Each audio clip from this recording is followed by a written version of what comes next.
तेरा हाथ पकड़कर नेक्स्ट आईएएस ने ठाना है, वो सही दिशा देकर आईएएस तुझे बनाना है। अपनी कीमत जान ले, तू जीतने की ठान ले, खुद को तू पहचान ले। आपके सपनों को साकार करने के लिए नेक्स्ट आईएएस लेकर आया है नेशनल स्कॉलरशिप टेस्ट। पाएं 100% तक की स्कॉलरशिप। आज ही रजिस्टर करें।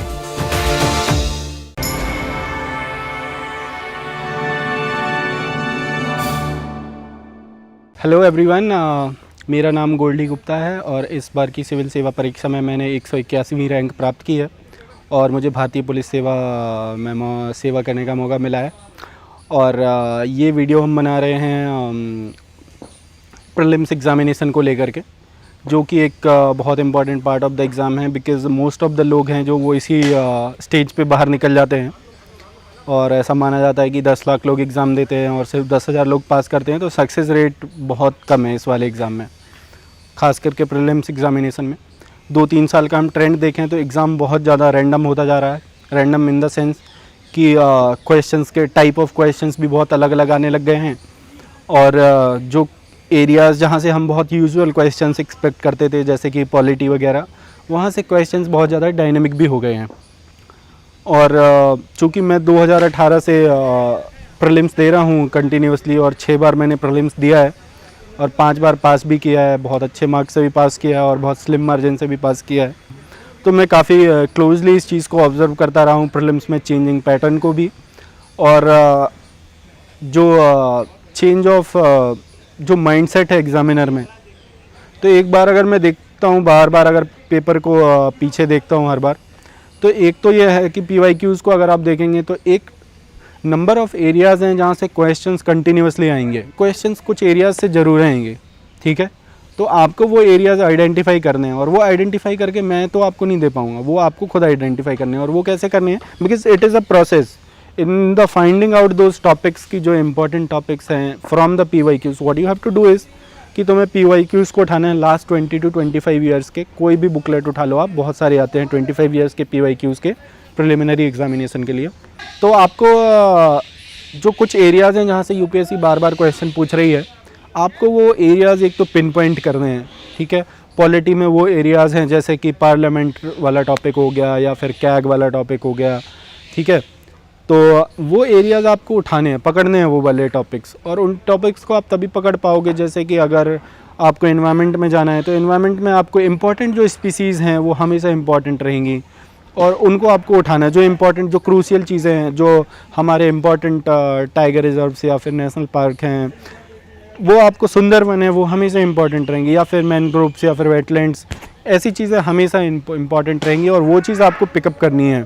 साइंस एंड टेक में भी वैसा है कि जो इम्पॉर्टेंट एरियाज़ हैं जैसे कि नैनोटेक वगैरह के, ये फुलीरीन्स या फिर कार्बन नैनो ट्यूब्स, ऐसे एरियाज़ हैं, वो हमेशा वहाँ से क्वेश्चन उठा के पूछेंगे। और जैसे जो चीज़ न्यूज़ में चल रही है, GM क्रॉप्स हो या AI हो या ChatGPT हो, ऐसी चीज़ों को आपको बार बार उठाना है। तो वो जो चीज़ें हैं उनको आपको थोड़ी एक बार देखना है, और वो आप कैसे कर सकते हो, वो PYQs से उठा के कर सकते हो, ठीक है। ये तो हो गया एक पीछे देखने वाला तरीका कि भाई आप कैसे करोगे एग्ज़ाम को, ये स्टार्ट करना है आपको। पहले तो PYQs उठा के देखना है कि क्वेश्चंस आ कहाँ से रहे हैं ना।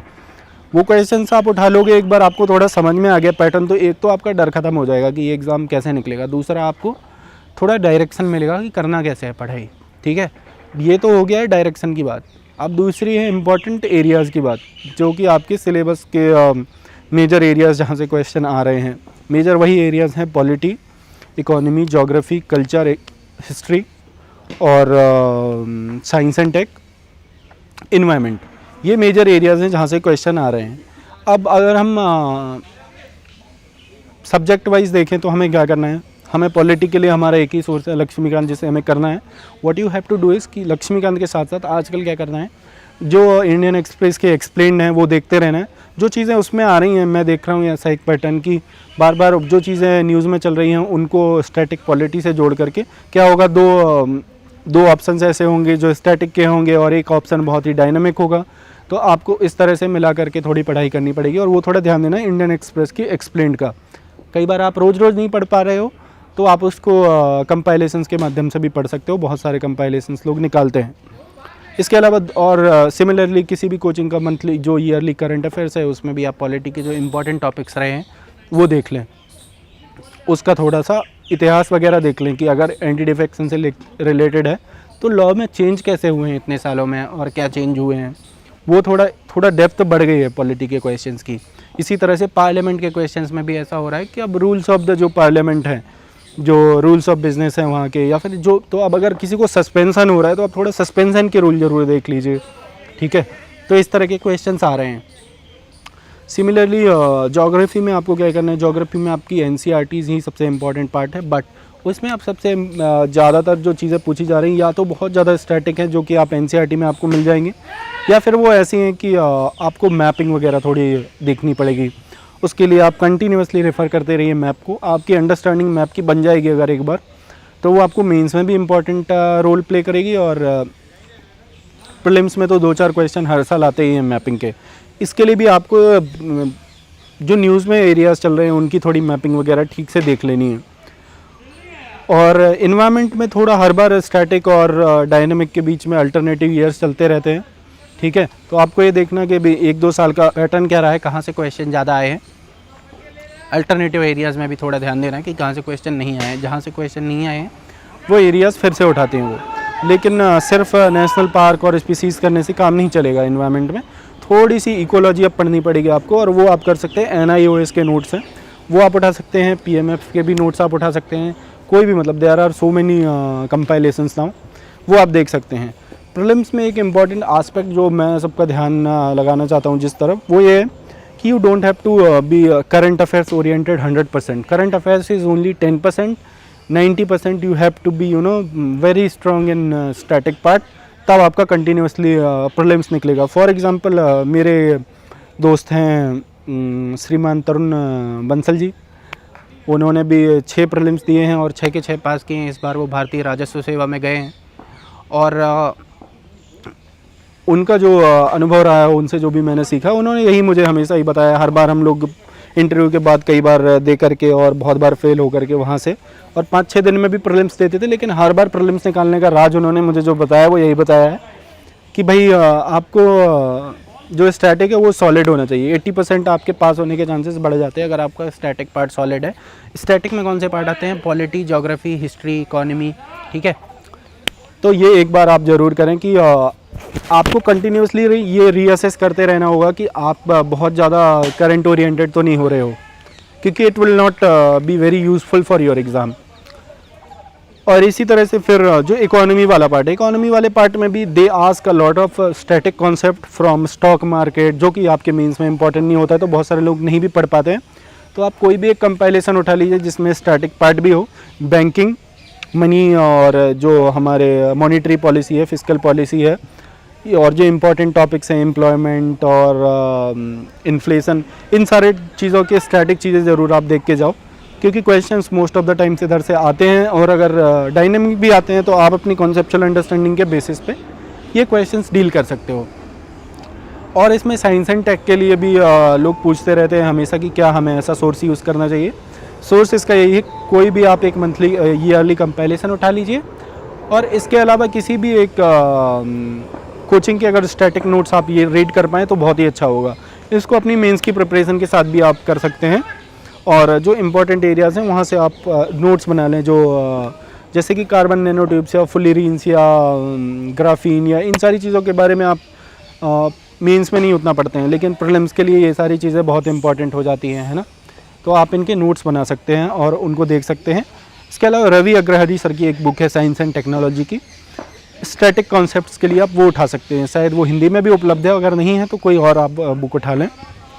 और इसके अलावा जो हिस्ट्री के लिए तो हमें वही करना है, हिस्ट्री के लिए जो नॉर्मल हिस्ट्री है वो हमें देख लेनी है अपनी स्पेक्ट्रम से, और जो एंशिएंट एंड मिडिवल हिस्ट्री है उसके लिए आप या तो अपनी पुरानी एनसीईआरटीज़ का यूज़ कर सकते हैं, या फिर तमिलनाडु बोर्ड की जो बुक्स हैं आप उनका भी यूज़। इसके अलावा जो कल्चर वाला पार्ट है, कल्चर वाले पार्ट के लिए भी आप ये कर सकते हैं कि कोई भी एक कल्चर से क्वेश्चन आते ही हैं, तो कल्चर आपका कल्चर का, लेकिन वो इम्पोर्टेंट एस्पेक्ट्स ऑफ क्वेश्चन है जो वो पूछते हैं, या तो वो हमारी हिस्ट्री से बहुत ज़्यादा रिलेटेड हो, विजयनगर जैसे, या चोलाज हैं या गुप्ताज हैं, ठीक है, they become very important in our ancient history. और फिर उसी एस्पेक्ट में वो क्वेश्चन पूछते हैं, सोशियो कल्चरल कंडीशंस के ऊपर क्वेश्चन पूछते हैं, तो वो आपको उस हिसाब से देखना है। तो जब आप एंशिएंट हिस्ट्री और मेडिवल हिस्ट्री पढ़ें तब साथ में आप कल्चर का पार्ट रख के पढ़ें, वो काफ़ी हेल्पफुल होगा।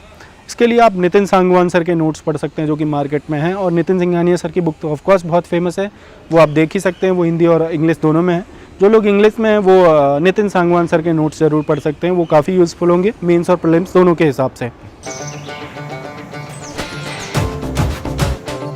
तेरा हाथ पकड़कर नेक्स्ट आईएएस ने ठाना है, वो सही दिशा देकर आईएएस तुझे बनाना है। अपनी कीमत जान ले, तू जीतने की ठान ले, खुद को तू पहचान ले। आपके सपनों को साकार करने के लिए नेक्स्ट आईएएस लेकर आया है नेशनल स्कॉलरशिप टेस्ट। पाएं 100% तक की स्कॉलरशिप, आज ही रजिस्टर करें।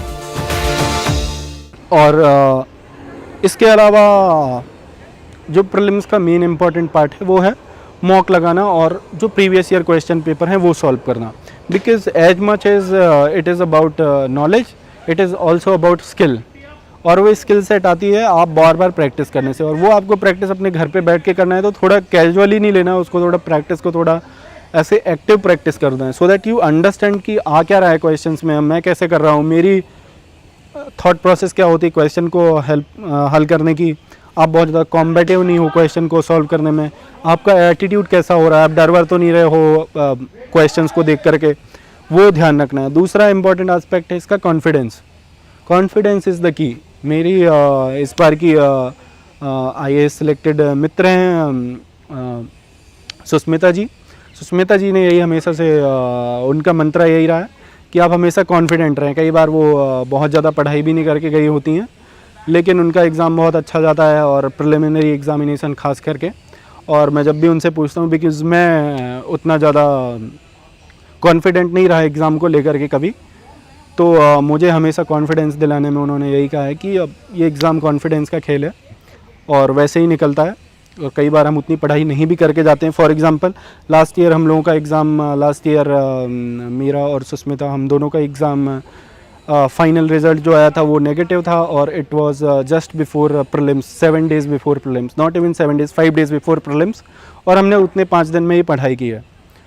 और अगर हम एग्ज़ाम निकाल पाए हैं तो not just because of the knowledge that we have, but also because of the confidence कि because we have done it before, और also because we thought that we have covered the basics well and it will work to our favour, and it has work to our favour. But so what we have to do is कि हम सब लोगों को अपना confident रहना, आत्मविश्वास रखना है अपने ऊपर, क्योंकि प्रीलिम्स ऐसा स्टेज है जहाँ पे सबको डर लगता है यार। चाहे जिसने 10 बार दिया हो, 5 बार दिया हो, 20 बार दिया हो, कोई फ़र्क नहीं पड़ता। It's the same for everyone and anyone can fail prelims. And other than that what I will say कि भगवान पे भरोसा रखो दोस्तों, और अपने हार्ड वर्क करते रहो एकदम। और किसी भी और तरह की आपको अगर किसी भी गाइडेंस की ज़रूरत हो तो मेरे दोस्त तरुण बंसल का भी चैनल है जो PSIR ऑप्शनल के बारे में गाइड करते हैं लोगों को, और उन्होंने 289 मार्क्स हैं उनके, तो वो देख सकते हैं आप। इसके अलावा सुस्मिता जी का भी चैनल है, और वो ऐसे और PSIR के लिए गाइड करती हैं, तो आप उनके चैनल को भी ज्वाइन कर सकते हैं टेलीग्राम में, सुस्मिता इब्बलापल्ली। और इसके अलावा मेरा भी टेलीग्राम चैनल है, आप चाहें तो ज्वाइन कर सकते हैं, और मेरी मेंस की कॉपीज़ देख सकते हैं, और वहाँ पे मैं डिटेल में कई बार स्ट्रेटजी भी बताता हूँ। और आपके कोई भी ग्रीवांस हो तो आप इस चैनल के कमेंट बॉक्स में अपने कमेंट डाल सकते हैं। मैं कोशिश करूँगा कि आपके जो ग्रीवांसेस हैं और आपकी क्वेरीज़ हैं उनको आंसर कर पाऊँ। और सभी को मेरी तरफ से बहुत सारी शुभकामनाएं जो आने वाले समय में ये एग्ज़ाम देने वाले हैं। बस दोस्तों, करने से होगा, करते रहिए। All the best.